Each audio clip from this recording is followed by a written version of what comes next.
केंद्रीय मंत्री परिषद में 7 और महिला मंत्रियों को शामिल किया गया है। इस वक्त हमारे साथ बात करने के लिए डॉक्टर भारती पवार जी मौजूद हैं। मैम, सबसे पहले तो शुभकामनाएं। अब आपको जो जिम्मेदारी मिली है, स्वास्थ्य की बहुत बड़ी जिम्मेदारी मिली है।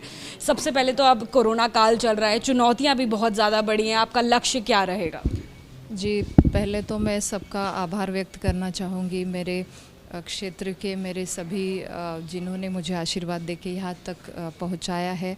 और यहाँ पे भी मुझे हमारे प्रधानमंत्री जी आदरणीय मोदी जी है, माननीय गृह मंत्री आदरणीय अमित भाई शाह, हमारे राष्ट्रीय अध्यक्ष नड्डा जी, हमारे माननीय गडकरी साहब हैं, माननीय देवेंद्र जी फडणवीस, ऑनरेबल हमारे चंद्रकांत दादा पाटिल। तो मतलब ये इतने सारे आशीर्वाद है और इनके नेतृत्व में हम काम कर रहे हैं।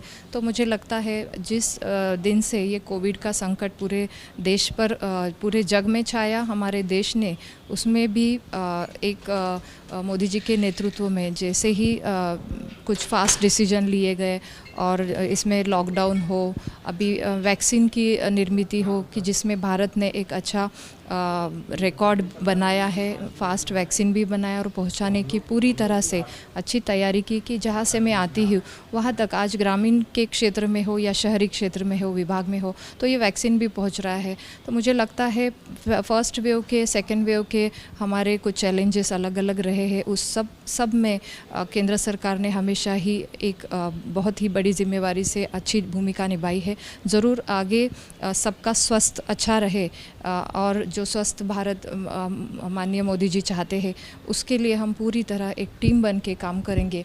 और एक महिला होने के नाते ज़रूर महिला शक्ति को हमेशा हमारे परिवारजनों की, हमारी एक नेचुरल ये रहती है कि सब खुशहाल रहे।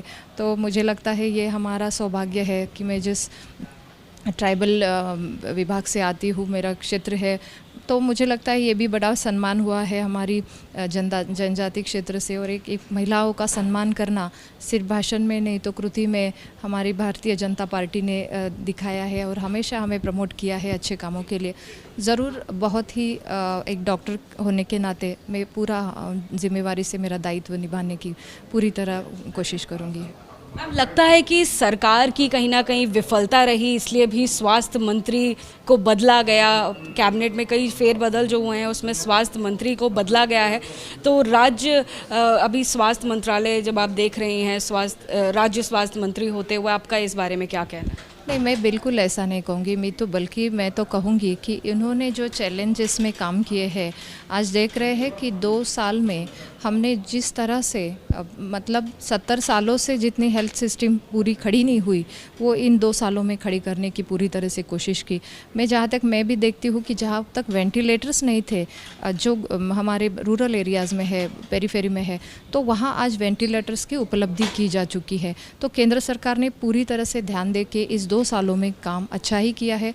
हमारे ऑनरेबल हर्षवर्धन जी इस कैबिनेट में थे, तो वो बहुत ही मतलब कंटिन्यूस काम करते थे और बहुत अच्छा काम उन्होंने भी किया है, हमारे MOS साहब ने भी किया है। तो मुझे लगता है ये किसी का ये नहीं होता है चेंजेस जी, विफलता तो बिल्कुल नहीं है।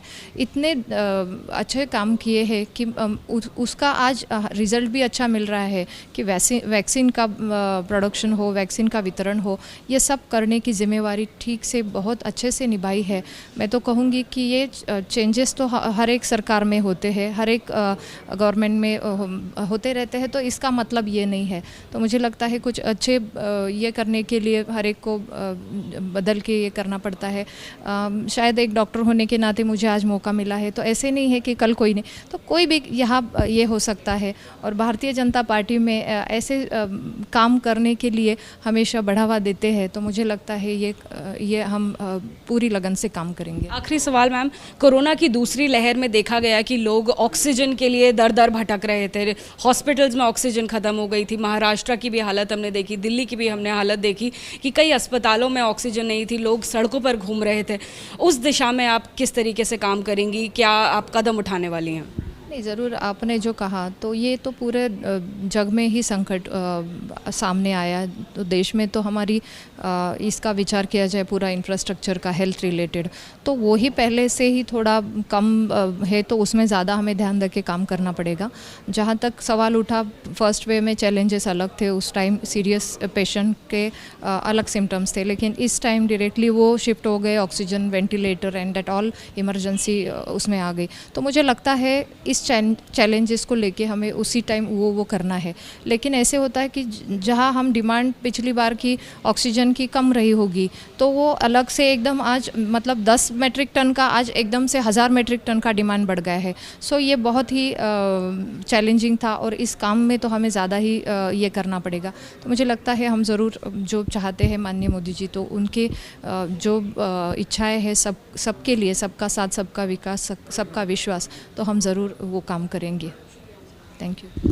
तो आपने सुना डॉक्टर भारती प्रवीण पवार जी को। साफ तौर पर उनका कहना है कि सरकार की किसी भी तरह से विफलता नहीं रही है। साथ ही ये भी आश्वासन दिया कि ऑक्सीजन की कमी जिस तरीके से देखी गई थी उस दिशा में काम किया जाएगा। सरकार द्वारा पूरा काम किया गया था और तीसरी लहर के लिए सरकार पूरी तरह से अब तैयार है। कैमरा पर्सन भूपेंद्र रावत के साथ जातिका सिंह, ABP न्यूज़, दिल्ली।